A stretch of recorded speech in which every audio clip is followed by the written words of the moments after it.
taking over, that's a promise, not a threat.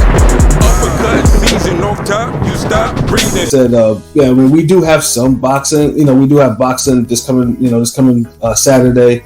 You know, I think the biggest one is, of course, the middleweight division has been, as you've heard us complain about it. It's really a mess right now.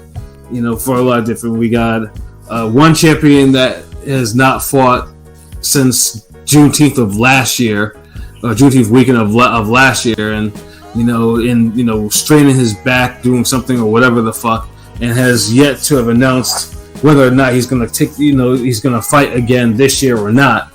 And then we have the unified champion who just come off probably the worst performance of his career and is now going back. But even he has a fight scheduled, sometime in February or something like that. Against someone that's, it's a bit slightly better competition, but nothing great.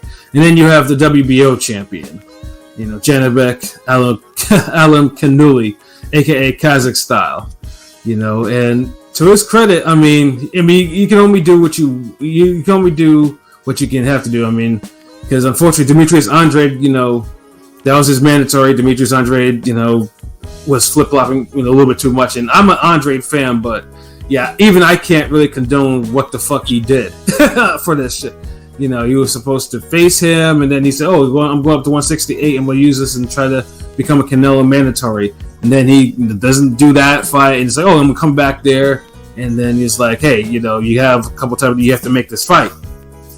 And then he decides again that he wanted to go to 168, but he gets injured, and there was another purse bid called, and and the money was now lower, a lot lower than it was before. So I mean, Kazakhstan can only do what he can do. So he won the belt by destroying some English cat that none of us have ever seen before. But apparently he was high enough in the rankings, the number 2 rankings, to get a shot at the title. And it was a completely one-sided fight. And this is coming off, because they've tried to build him up, against the likes of Ndam and Rob Brandt and stuff like that. And what was that guy's name? Like Diggler, like Dirk Diggler, like some shit like that. Dignam. What's his name? Dignam, yeah. Danny Dignam, Dirk Diggler, same fucking thing. Now Kazakhstan's about to crash a Bentley. Yeah, exactly. Now it's just like I'm still waiting for this dude to look impressive, yo. I'm just waiting. I mean, I will say this though. He mastered the shit talking, because him and his maiden title defense opponent Denzel Bentley, who's a Frank Warren fighter, is nothing really all that special himself. I mean, he punches hard, which is probably the only reason why he might have a slight chance in this fight, and I do mean a slight chance. But Kazakhstan was out there. He was talking that shit. He was talking about it's like, oh yeah, your family's gonna be disappointed in you. When you're laid up in the hospital, all messed up, and you can't walk again and shit like that. Dude was going in on Twitter. He had them Drake ghostwriters. Yeah, dude was talking. Man, Shannon Bum talks all that shit, but yet he gets mad and blocks people on Twitter when they call him an email champion. Fuck out. What email champion? He was a little sensitive with that shit. Yeah. Some blocked that nigga. Yeah, but the thing is, he does call people out. For Triple G, he says he won't fight Triple G because of the whole Triple G's older brother type of thing in Kazakhstan. Oh my god! Oh, see, this is the whole shit I'm talking about. Like, come on, man. Nobody's trying to hear all that. But he calls out Charlo, and he was calling out Charlo, and he's calling out Andre. Good luck calling out Charlo. Charlo doesn't even want to seem to fight these days. So it's just like, so say I can only fight who's in front of me, but. You got Denzel Bentley, who, like I said, he's a Frank Warren fighter. He has 1 defeat, 17-1, 14 knockouts, and like I said, he can punch, but that's really he's kind of limited outside of that, But of course, like I said, Janibek is not. He's not I don't think he's an otherworldly. Although, one of the things that I know we've talked about is they're trying to make him like he's another Triple G. For whatever they try to market him as such, it's like, oh yeah, he's from Triple G, this Triple G that, but he's not Triple G. So it's just like, I mean, in a way, they fight nothing. They fight nothing alike. Why are they being compared to each other? It's so stupid. Yeah, I mean, it's because they're Eurasians and they have that Kazakh style shit, I guess, right? Yeah, but the fuck is a Kaz? Oh my! I'm tired of this guy already. Like, somebody get him the fuck out the paint. Like, this is annoying. I don't know how much more I can take of this shit. Well, let's put it this way. I mean, like I said, Bentley has a puncher's chance to knock him out. He can really do it, and it would be hilarious if he does do it. Like, I actually want to see what the odds are for him actually to even do that. But I mean, you can only fight who's in front of you. So I mean, if anything, I mean, this fight should end in a knockout. Like, it should not go to a decision in any type of way. So I mean, like I say, it might be one of those fights. I mean, of course, it would be funny if Kazakhstan does get knocked out. Then you see, Bob Arms go like, "Oh my God, what the fuck am I going to do?" Like, I lost I lost another WBO belt. I mean, it's an interesting fight. To a degree, is this more or less does Bentley want to actually want it, or does he just let himself get knocked out? That's pretty much what this fight is. I personally want to see. I mean, Bentley. I think he's Ghanaian too, so I personally do want to see an African, become a champion. To pick up, to be a champion. But I think we gotta see if he wants it. And then, of course, in the co-main, we got Superbad, who's making her top ranked debut on there. Yay! Somebody I care about. Yay! Thank God. Yeah. And the poster only has her in the middle, but not her opponent. I still don't know who she's facing on that shit. Yeah, but the funny thing is too is, like, I mean, prior to this, I mean, she gave an interview. I mean, she basically said, like, Oscar, like, was disrespecting her with the whole contracts and shit like that. Like, he was. She told no lie. Yeah, he was definitely playing games and shit. And not even giving her a consistent schedule. It was just on some up and down, whenever type. Whenever I can fit you in. Whenever I can fit you in the schedule.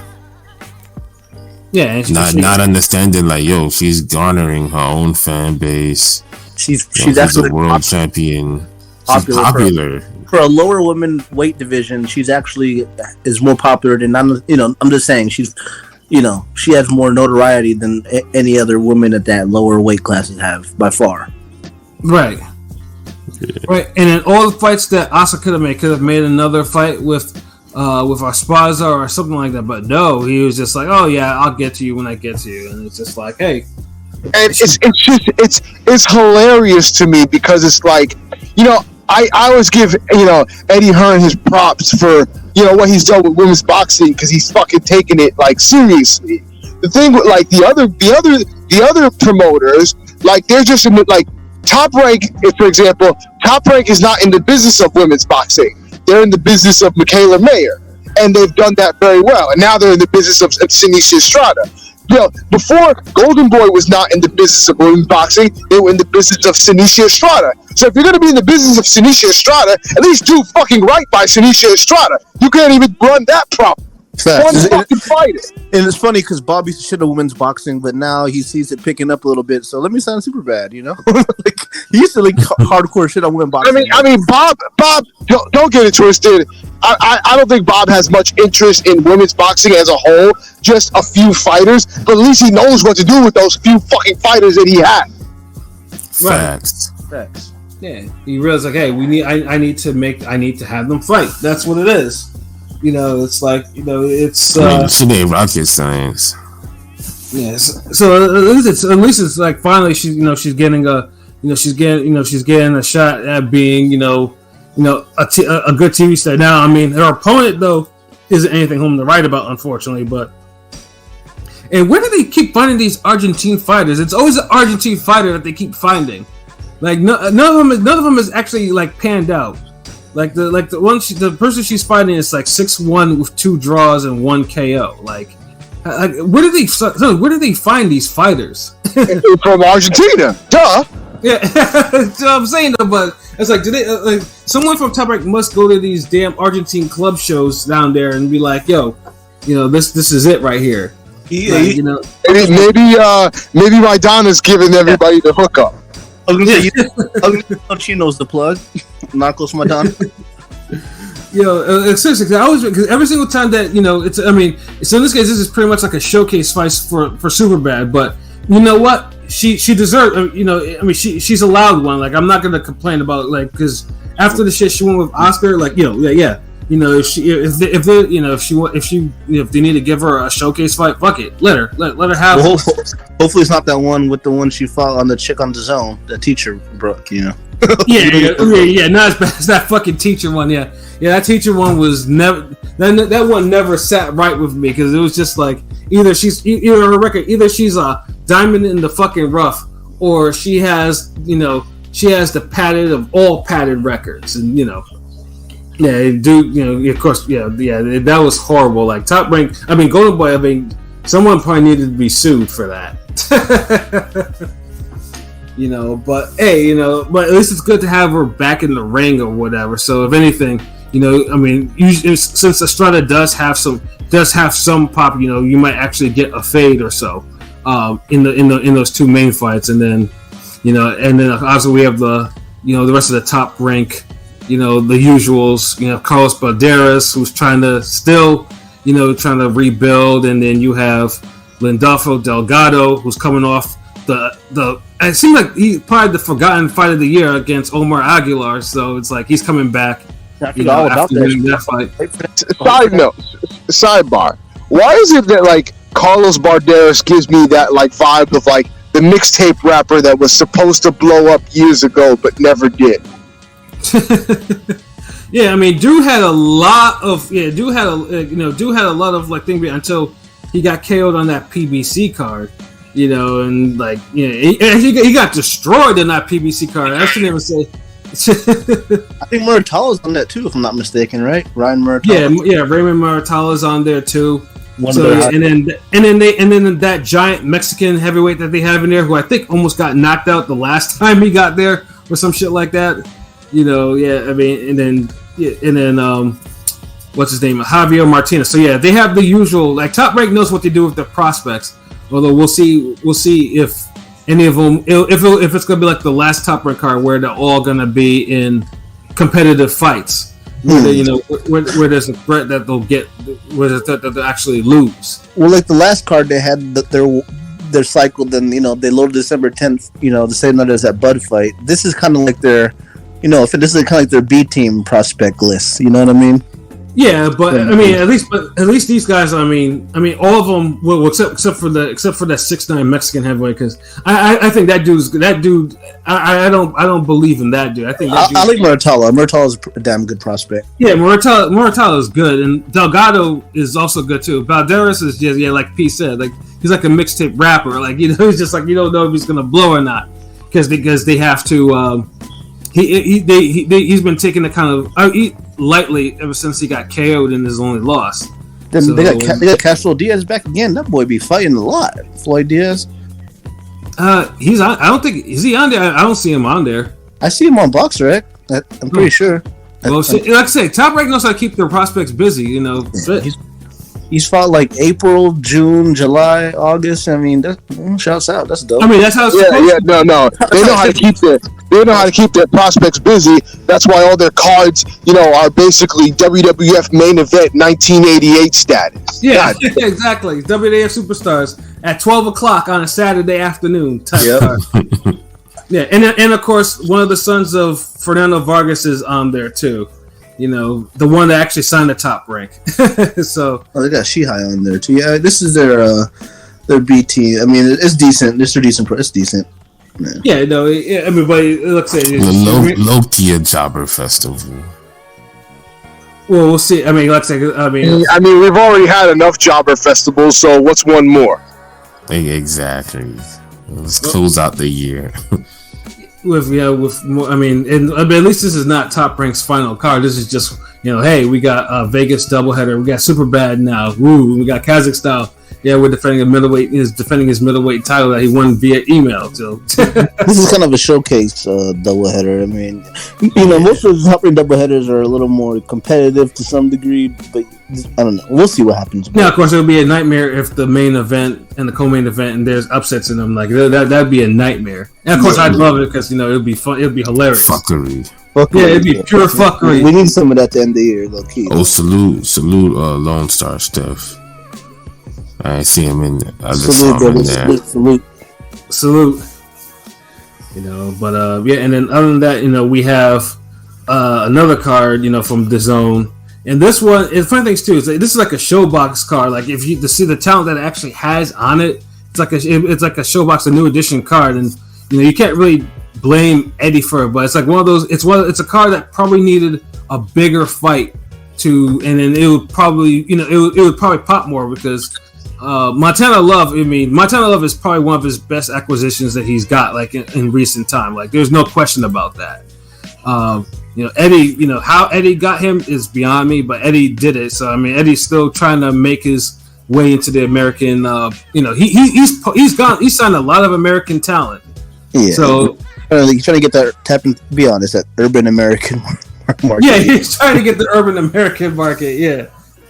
And honestly, this might actually be probably the blackest card he's ever put on. Like seriously. It basically is. He has 3, black prospects. Prospenders. I don't know what you want to call them. It's like he got Montana Love against an Australian cat, in Stevie Spark, and it's just like, but at least they're trying. What kind of creative name is that? that's the motherfucker's actual name, but he's an actual puncher too. Yeah, like Love Spark sounds like a TV show or like a love, one of those dating shows or a rom-com. Love for Spark. I mean, Montana Love's was a nickname is like Too Pretty, and Stevie Sparks is the Viking, so it's like, yeah, yeah, nicknames are not what they used to be. But look, this can be a pretty good card. I feel like. I mean, there's gonna be good boxing because you got Ray Ford on there, who, the featherweight prospect who kind of has had some up and downs, but Yeah, and then also Richardson Hitchens, who left Mayweather Promotions, and and it was funny too because when someone was asking Ellaby about it, Ellaby was kind of downplaying Hitchens like he was like a problem or whatever. It was like, did he say that? I didn't see that. Yeah, I mean, because Ellaby gets taken to task on Twitter every time he posts something. Because Ellaby. I'm pretty sure Africa responded to that. I don't remember exactly what. He did. He did respond to that. Because they were both kind of blaming each other for why it didn't work with Floyd. What didn't work out with Floyd and Mayweather production and promotions. Well, it's funny because I know Ellaby had that interview with Brian Custer, and he's like, "Well, besides Tank, who else do you have?" And Ellaby couldn't even name drop anybody. He's like, "We got some young guns, Yeah, that's what it is. Yeah. Didn't he get dropped from the rankings after he left Mayweather Promotions too? I wouldn't be surprised. That's fucked up. I wouldn't be surprised though. Yeah, because I mean, everyone knows that they low key pay for the rankings. So yeah, Mayweather Promotions is not gonna keep him on. They're not gonna pay him like, oh wait a minute, no, this guy ain't no 140 contender anymore. Like he's done. Like that's what it is. But like I said, the card itself, like I mean, it's not a bad card. Like I mean, it's blackish. It's black as fuck. Like it really is. It's Montana Love's been trying to sell it. He's been at the Cavs stadium with his belt, right? And people are clowning him off. Fake belt. He's calling that fake. Well, I mean, I heard ticket sales aren't really hitting. It's his hometown, but he's not really a known guy. So I heard ticket sales are really struggling and shit. Yeah, like one of the biggest things that Eddie does, like sometimes he does, like I mean, Eddie will put events in places that don't get boxing, which is cool, but sometimes it's just like you have to be a little careful what you do. Like I mean, they have it in Montana Love's own hometown, but he ain't getting that type of hometown love. Like if he was facing someone like maybe a Baranchek, it would probably be like more of a, it would probably be like, hey, he's facing a live body, like he's facing a former 140 champ or some shit like that. Yeah, this doesn't surprise me though, because when he's outside of the UK, Eddie Hearn doesn't seem to know what the fuck he's doing. Yeah. Yeah, like every now and then he does make a really good card outside of there. Unless it's by accident. By accident. Unless it's a layup, you know. I mean, I do give Eddie props. At least he's trying to tap into the, you know, the urban slick fighter market. I don't know, but at least he's trying. This is like a show, like you mentioned, like a showbox. Yeah, it's black fighters. You know, Raymond Ford and Richard Hitchens and Christian Tapia versus Thomas Mattis. That's a hell of a fight. And they got Khalil Coe on the undercard too. So it's like, I mean, you know, it's not. And right now Williams, like, yeah, I mean, it's as black as you get for Eddie, because usually you don't really associate a black card with Eddie Hearn, but it's as black as you get. You know, it's just. But yeah, I took a look at that seating chart because I wanted to see, like, and yeah, I mean, Eddie's gonna either find a way to sell some serious seats, or he's gonna have to paper this card, like, because, you know, it's not gonna look good seeing empty seats, especially in a fucking basketball stadium where this shit is being held in the field house. I think it's like, so it's like, you know, but I mean the effort is there, but it's just it's gonna be, you know. But if I see empty seats on the Zone on Saturday, I'm gonna be like, yeah, that doesn't look good. I can only imagine they'll have to black out everything except for the like they did with Amy in Vegas. I mean, I was there. Like, truthfully, the only parts that were blacked out were just the areas that had like equipment in there. Like, it wasn't as blacked out as you think it was. Like, there was real equipment like in there. Oh, no, it didn't look like that on TV. I'll say that. No, I mean it really. I mean, I keep saying this, but, you know, people don't, like, you know, that it really wasn't. It wasn't paper. Like, there was people in that arena. Like, I keep saying it, but niggas like, no, it's like I said. The only place that was covered is because there was actual equipment in that area. You know, but hey, you know, I keep saying that, but no one wants to like believe me. But but with this one, I can believe it because I seen the seating charts and. Yeah, and the funny thing is, the tickets are cheap as shit too. They're like $20, and then like the ringside or VIP is like $220. Like the shit's more than affordable if you're in that area. So if you're in Cleveland or whatever, yeah, go watch that. Like, you know, it's I mean, if anything, like, I mean, there are actual good fights, but this is gonna be one of those fights those cards that. You know, if Eddie can't find a way to paper it, you know, it's going to be, it's going to look wild on TV. It's going to look super wild. If you cop nosebleed, you probably get moved up close, you know. That's what they're going to do. Yeah, like, you can pay $20 for a seat. You'll get moved into a probably front row seat. Like that. I mean, the one and only time that ever happened to me to a fight when I went to go see Gary Russell at Mohegan Sun against the English cat he was facing. Yeah, like, you know, I was already in the ringside, but they moved everyone up because I forgot who it was. But once they fought, like, people started to leave. It was before the Gary Russell fight. I was like, God damn! And then the ones that remained, they got pushed all the way forward, so Showtime could actually, you know, Showtime show all the empty seats. Oh man, good times. That was still a good night of fighting. But yeah, those are your options. And of course, you have the YouTuber. You have Floyd Mayweather and, you know, facing Deji on DAZN pay-per-view. If you're interested in actually watching Floyd do his thing on DAZN pay-per-view, that's there too. But yeah, that is. Yeah. I have no interest in watching that shit at all. Like, and you have to put that, like, you might as well, that's an English, I'm sorry, yeah, pay-per-view, like, I'm not even going to waste my how I usually watch it. I'm just like, you know what, I'll go watch the highlights on fucking Instagram. That's where I've seen all the Floyd highlights anyways, on Instagram, you know, so, but, yeah, though, that's the boxer from there. So you got hopefully you get some upsets, because upsets are the variety of the spice of life. So yeah, we want those upsets. We want a whole bunch of them, because that'll teach some promoters that. I mean, do you think Montana Love might get upset, or just going to be probably a win against this Aussie guy? Well, let's put it this way. I mean, Spark is 15-2 with 14 knockouts, so he's a puncher. So Now Montana left. If he fought like he did that last time, where he got dropped. He dropped each other, and then they decided to play patty cake and stare at each other and play Miss Mary Mack and shit like that. I'm looking. I mean, Love. This last fight looks like a one-handed puncher, a one-handed counter puncher, not much more. So we'll see. I mean, this is a big fight for him because this fight can really determine where he's going to go from here. I mean, it's going to determine where Eddie's going to put him because they're Montana Love has to win spectacularly. Like if the Australians starts knocking him around and shit, and then knocks him out, that's not gonna look so good. Like he can't look stale 2 fights in a row. Yeah, that's not one of the fights. Like you get the one. Australian cat was brought in for a reason. Like he has to either do it or the Australian cat punches him out. You got to spark him. Yeah. No pun intended. Yeah, but so what else? That's it, right? Like that's it. Let's get some final thoughts.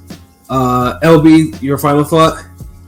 World is out now. You know what the deal is, man. Ring Game Radio forever.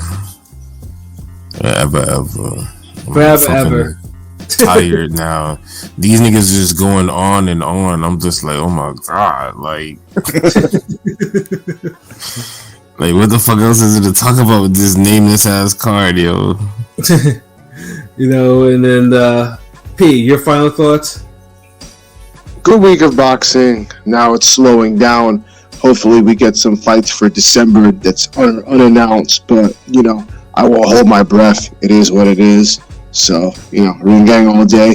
You know where to find us at ringgangradio.com, YouTube, Instagram, Twitter, Facebook.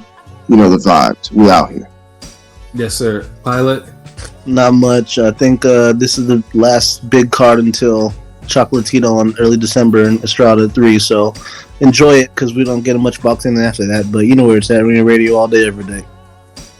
Yeah, no, yeah. All the big fights that now they're talking about being announced are like, oh, now they're 2023. I'm like, well, I mean, what have these motherfuckers been doing in 2022?